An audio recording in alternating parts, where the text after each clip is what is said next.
Hey losers, I'm Coral. Welcome back to my channel. I'm here today with the books that I've read in the first half of May. I've been participating in the Escape the Readathon challenge, or Readathon. Escape the Readathon Readathon. Escape the Readathon challenge, I don't know. Escape the Readathon Readathon. And it's been a lot of fun, and my reading has been kind of off the walls. So I've got a lot of different things to tell you about so far this month. I've been doing a vlog, but oh man, my month has been kind of busy. So I've been in the process of still editing the first week even. So boy, it's been a thing, but I will hopefully get finished with that and get that first week uploaded. And it's like the end of the second week now, so oh god, Jesus, it's just been. But that has nothing to do with this video. This video is the books that I've read in the first half of the month, and I'm gonna get to that right now, starting with my little handy dandy stat notebook. So in total, I've read 9 books. 1 I did DNF, and 8 were off of my TBR. So those are books that wait, nope. 7 were off of my TBR. Those are books that I owned. Wait, no, that's still right. 8. Oh my god. See what I mean? Okay, so 8 were off of my TBR. Those were books that I owned previous to this year. I read 2,665 pages, which is about 177 pages per day. The genres I read this month are as follows: 4 horror books, 2 thriller books, a fantasy, a sci-fi, and 1 true crime novel. The oldest book I read this month was published in 1994. Then we jumped to 2015. I read a book from 2019, 2 from 2021, 2 from 2022, a 2023 release, and a new release that came out in 2024. I also like to keep track of the series I'm reading. I did start a series this month and quickly DNF'd it, so I will be telling you about that. I read 8 books that will be counting towards my Read What You Own challenge. I don't know what that brings me to. I forgot to check. So I guess I'll keep you in suspense until the end of the month. But I don't know. I think that brings me past 80. I think I was at like, was I at 72 or 75? So I'm either at 80 or past 80. Who knows? It's a mystery. I think I'm past 80. I hope. God damn. God damn do I hope. Anyway, here I am with the books. Starting with The Exorcist House by Nick Roberts. This was published in 2022. This is a little indie horror book that really had a lot of hubbub around it. And unfortunately, I don't think I liked it as much as many other people. And that's okay. That does happen. But this is about a psychologist whose family is going through kind of a transition time. He buys a house in rural, Nebraska? No, West Virginia. And it's like him, his pregnant wife, and his teenage daughter. And they make this trip really without looking at the house very much. I think the father has gone down there. His name is Daniel, right? Yeah, Daniel. He's gone down there, but the rest of his family I don't think has. And the house needs some repairs. So he's seen it in its initial state, but he hasn't seen it since the repairs have happened. And they go down there now with, the repairs, and everything looks okay, except for that the basement has been nailed shut. And they're like, that's kind of suspicious. And after opening the basement, things start to go strange in their house. And they find out that the house belonged to a former exorcist, and there is evil in the basement. And I don't know. I just thought, like, I didn't think that this was, like, bad necessarily. It just didn't bring anything new to the demon exorcist playbook, So it felt very typical. There was also, I don't want to get into any spoilers, but there is one thing that happens to the daughter in this, and the parents make this really strange decision regarding that, and it was like red flags. Like, as a parent, I'm like, this seems so fucking unrealistic. Like, this is like total negligence. I cannot believe that a parent would make this decision. I can't believe that. I can't believe that shit. So, I don't know. That also kind of left a bad taste in my mouth. The end, it's just fine, you know?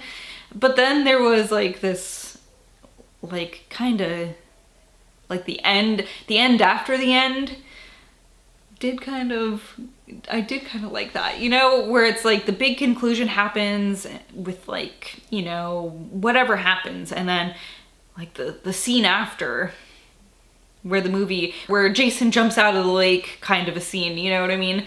And I did like that. So it was really a mixed bag for me, but I definitely didn't like it as much as a lot of people did. But that's okay. I don't know. It was just fine. Then on to The Haunting of Alejandra by V. Castro. This came out in 2023. Oh gosh, this, like, parts of this book I really enjoyed, and parts of it I really didn't. But Alejandra is a mother who doesn't really love her life. I think a lot because of her marriage, who she's married to. It's like her partner really just sees her as a mother, and that's it. And so that's her job, is being a mother. And she doesn't necessarily love that. It's like her identity is mom, and her identity is not Alejandra, the individual.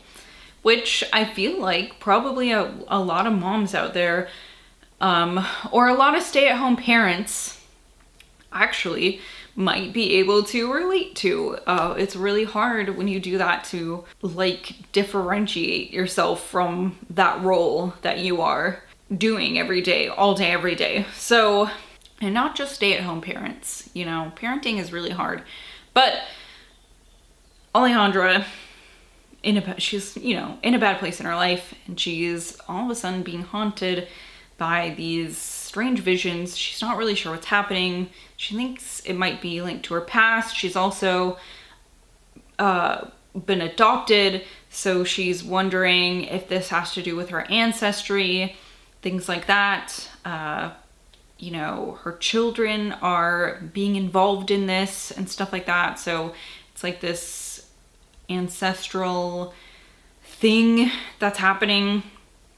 So you know, there are some interesting aspects to this. I really feel like things involving motherhood really interest me. So, like, that aspect of it, I really found interesting. But it's like, I think this is the third book of V. Castro's that I've read, and I don't think I really love her writing. And it sucks because I think she has, like, a great message through her writing. It's very, like, feminist, and you know, the message is important and interesting, but I don't really like her writing, and the dialogue especially, something about it, I really don't know what it is. It's just, I don't know, I can't explain it. The dialogue, particularly though, when I'm reading it, it's like, I don't know, it's almost like,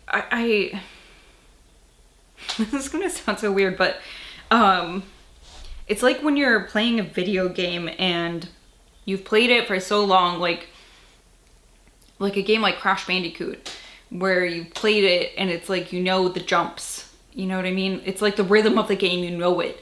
But then for some reason, it's like the rhythm of dialogue in this is off, and that bothers my brain for some reason, and I don't know how to explain it other than that.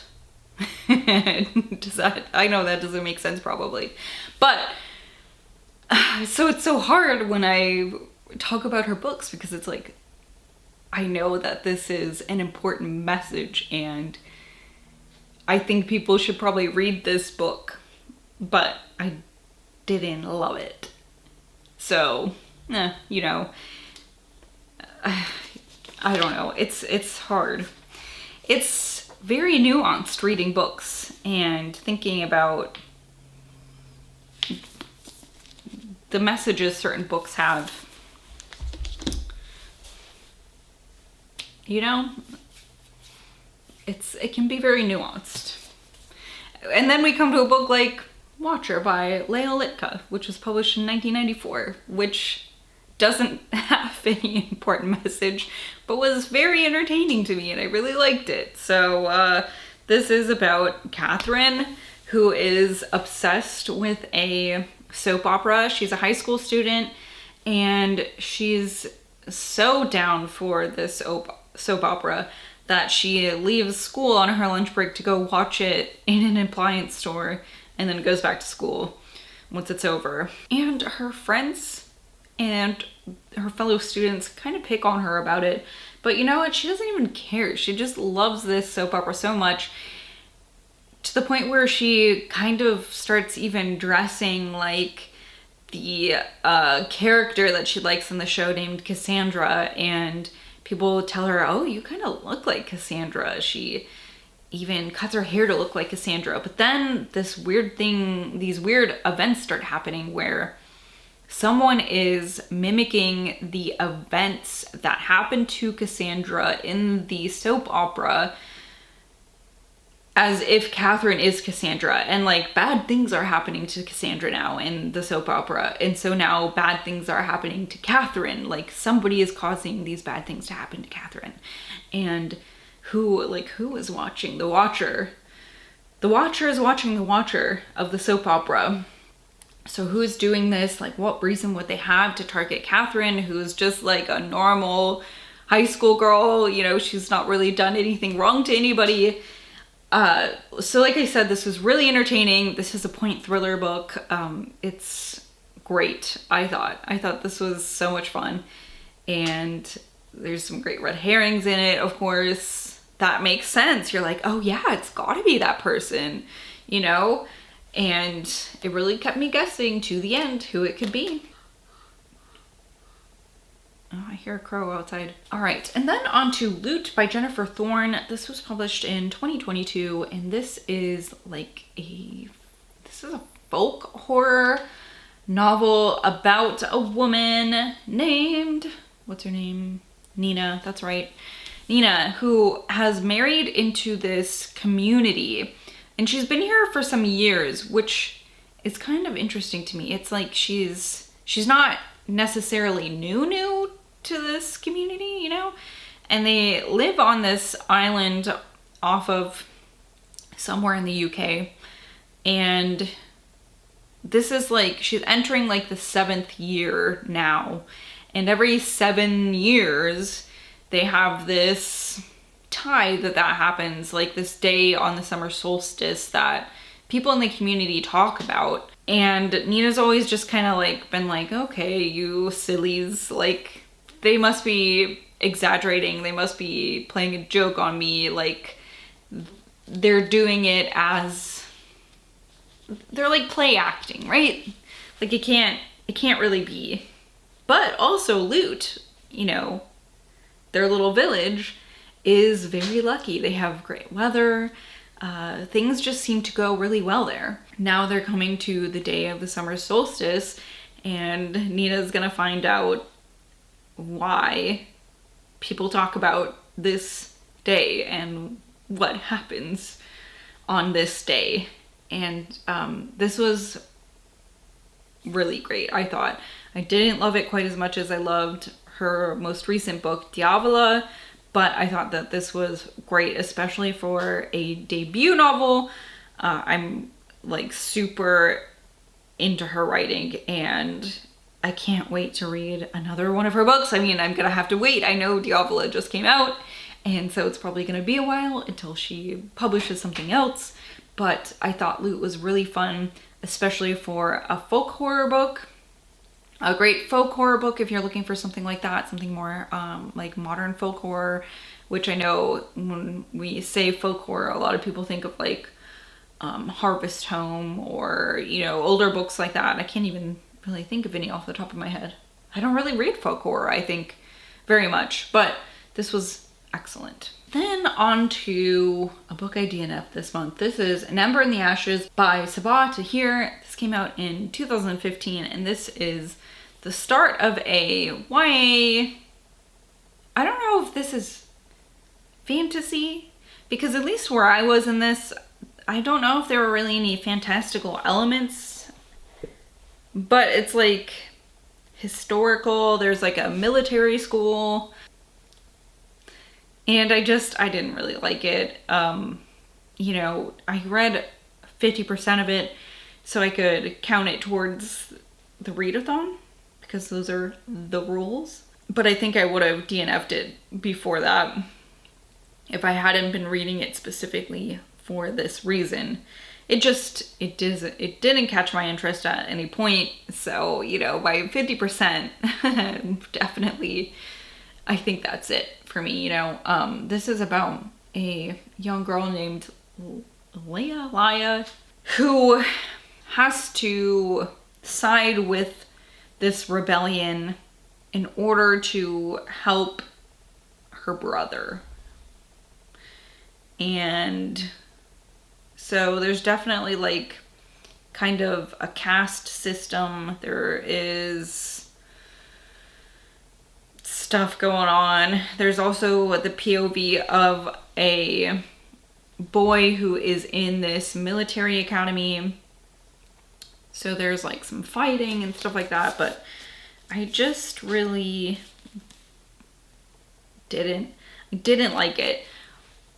But also, I will say that I don't very often like YA. So I'm not saying this will not be for anybody, or that this was a bad book. It just is not a book for me. And, you know, I have this book and the second book, so this will hopefully find a better home for somebody who will appreciate it more than I do.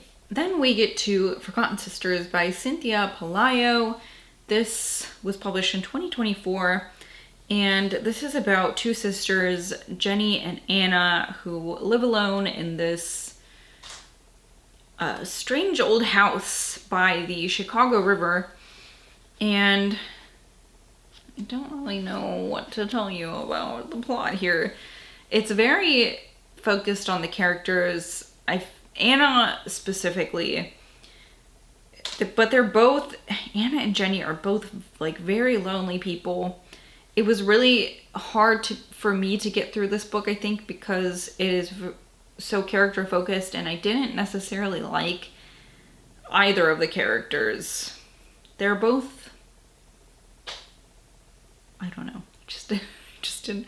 I thought Jenny was so mean, and I thought Anna was a little bit pathetic, and so it was hard to be so focused on them. And then also we have this POV where there are these detectives investigating these deaths of these young men who are being found in the Chicago River, and they think that they might be murders. So there's just like a tiny bit of that sprinkled in. And Anna's also kind of doing this podcast sort of related to that, but also sort of, you don't really get a lot of the podcast stuff, but like sort of just historical Chicago murder stuff. And like the house kind of comes into play, but really there's not much plot. You're really just following Anna and her life. And it's written in kind of a dreamy way, which sometimes I like. But I think the biggest thing here is that because I did not enjoy Anna, it was hard for me to read this because I did not like her very much. That's it. Then I read Death on Ocean Boulevard by Rother. This is a true crime novel about the death of Rebecca Soule, which if you're not familiar with, that's okay. I'll tell you a little bit about it. This is a really very interesting, mysterious, sad case where Rebecca Sahau was dating a man who had a young son, and she was watching him one day, and the son had an accident where he fell from like a staircase balcony and was very seriously injured, but nobody knows really exactly what happened because she was not in the room when it happened. So the son was very seriously hurt, like in a coma. No one knows how this accident happened. It's not really clear how it happened. So while the young boy is in the hospital, 2 days later, Rebecca is found dead of an apparently she died by suicide by binding herself with her hands and her feet bound, like her hands behind her back, hanging outside the balcony of their home. So it's very strange because most people who knew Rebecca, say that she would not do this. If she felt like she had to take her life, she would not have done it in such a way that would have drawn so much attention to herself. She was also nude, which people are like, that is just like out of the scope of reality. So it calls into question like the boyfriend's brother who was staying there because of this, family accident with the son and things like that. Like, did he do this? There's just a lot of theories floating around about it. And the author really goes into this, and I think it was kind to the people who have died. And I think it explored the theories, even the ones that are kind of strange, all while being respectful and being thorough. So I really liked this. There's still just no conclusion because, of course, nobody actually knows what happened, which is another thing that I liked about this. The author wasn't like, I know for sure what happened, because of course nobody fucking knows, nobody knows. It's really terribly sad. No matter, it's an Occam's razor situation where the most likely situation is probably what happened, which is very sad. It was a great true crime story. I listened to a lot of it on audio, which I really like to do with true crime novels, and it was good. It was great. I also read The Light of the Jedi by Charles Soule. This came out in 2021. This is part of the Star Wars High Republic novel series, and I didn't like this very much. I really like Star Wars, but I've not read like a ton of Star Wars books, and I really haven't read one that I've been like, holy shit, yeah, I love this novel, which kind of sucks, but that's okay, I guess, so this is about, how do I even explain this without like giving it away? Okay, so this takes place like before any of the events of any Star Wars movies. This is like when people are first like doing hyperspace travel and going into like the outer reaches of the galaxy. And there's like this accident where the ship runs into something abruptly, and then the pieces of the ship are like spread across the galaxy and are like crashing into planets and moons and other ships and things like that. They call them emergences. And so, like the Jedi and other forces have to get together to try to stop this and figure out why it happened. And this also introduces like some bad guys and things like that. And I really thought this started out so strong. Oh, it was so good in the beginning, but I think it just really petered out.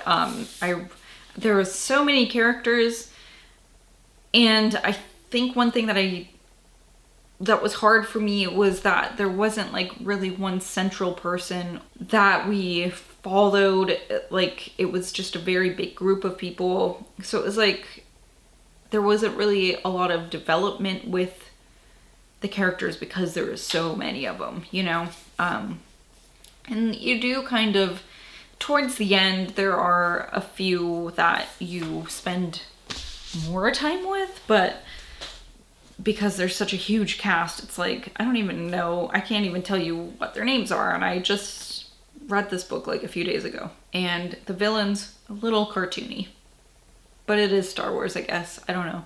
I don't know. Also, I don't know if that's categorized as YA, but it felt like it could have been. It needed to be a little more gritty, maybe. I'm gonna end this on a better note. This is Escape Room by Megan Goldin, and this was published in 2019. This is a thriller, and I thought that this was, the perfect pick for this readathon, because it's about this team of investment bankers who get called into the office unexpectedly on like after hours. They get this after hours email. They get called in. They're not expecting to, and they're like, it's like, you have to come in for something, and they all do it because it's like, there is this like looming layoff situation. They're like, oh fuck, you know? So they come in, and even their supervisor's there. So they're like, great, whatever. And then their supervisor's like, they want us to do this escape room. And they're all like, what the fuck? But they all do it because they've done a lot of stuff for their company. And they're just like programmed to do whatever the fuck it takes to keep their jobs, right? So they get into this elevator where this escape room is, and it might not be exactly what they thought it was gonna be. So perfect read for Escape the Readathon, in my opinion, because of the setting, an escape room. But also there's this POV where you're with this group in this escape room, and there's the POV of a former employee named Sarah, and you're with her before she gets hired also into this firm and during her time there, etc. And it was just really interesting. I couldn't put it down. Great thriller, I thought. I just really wanted to know how all the pieces fit in together, you know, especially because I love it when there's like a present timeline and then like a past timeline. And it's like the present timeline is like dropping little hints and you're like, oh, what? And then the past timeline, it's like, you know, it's gonna build up to that point where these pieces and these hints finally make sense, but like, I'm so impatient. I just want to know what does that mean, you know?